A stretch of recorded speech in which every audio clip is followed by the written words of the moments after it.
अशी टीका इथे पेपरमधनं वाचायला मिळाली, काही राजकीय नेत्यांनी केली की तुम्हाला तिकडे कोणी साधं भेटायलाही आलं नाही, तुमची काही बूस ठेवली गेली नाही, तुमचं काही विशेष स्वागत झालं नाही. ते बसून कोणाला ज्या ज्या टीका करायच्या आहेत मला वाटतं त्यांनी टीका केलेल्या आहेत, पण जो भारताला संदेश द्यायचा होता, 140 कोटी लोकांना जो जगाला संदेश द्यायचा होता, संदेश देण्याचं काम जे आहे ते आमच्या सगळ्या डेलिगेशन्सनी केलं. आणि माझ्या डेलिगेशननी तर प्रेसिडेंट, लायबेरियाचे प्रेसिडेंट आम्ही त्यांना भेटलो, व्हाईस प्राईम मिनिस्टर असतील काँगोचे त्यांना भेटलो, सगळे स्पीकर्स सगळ्या हाऊसचे त्यांना आम्ही भेटलो, सगळे फॉरेन मिनिस्टर्स असतील त्यांना आम्ही भेटलो.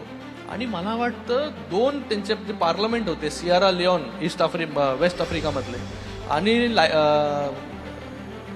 ईस्ट आफ्रिका, सियारा लिओन आणि लायबेरिया, या दोन्ही देशांनी त्यांच्या पार्लमेंटमध्ये मौन बाळगण्याचं काम केलं. जे पाकिस्ताननी हल्ला केला पहलगामवरती त्याला कंडेम करण्याचं काम केलं, त्याचा निषेध करण्याचं काम केलं आणि शोक प्रस्ताव पास करण्याचं काम देखील त्या पार्लमेंटनी केलं. तर जे लोक इकडे बसून गल्लीमध्ये बसून जे काय बरळत आहेत त्यांना बरळू द्या, आम्हाला जे करायचंय ते आम्ही करून आलोय.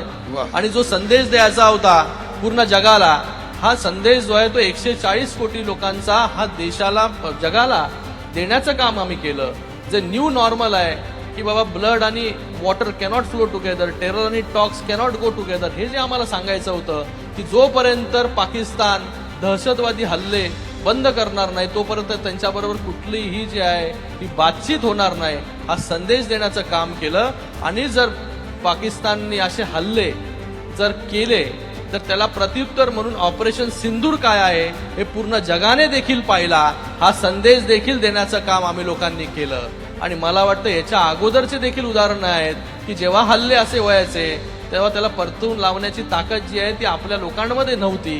पण जेव्हापासून मोदीजी प्रधानमंत्री झाले तेव्हा उरी असेल, बालाकोट असेल, पुलवामा असेल, प्रत्येकाला प्रत्युत्तर देण्याचं काम जे आहे हे भारताने केलं. आणि आता ऑपरेशन सिंदूरच्या माध्यमाने पण चोख उत्तर देण्याचं काम भारताने केलं.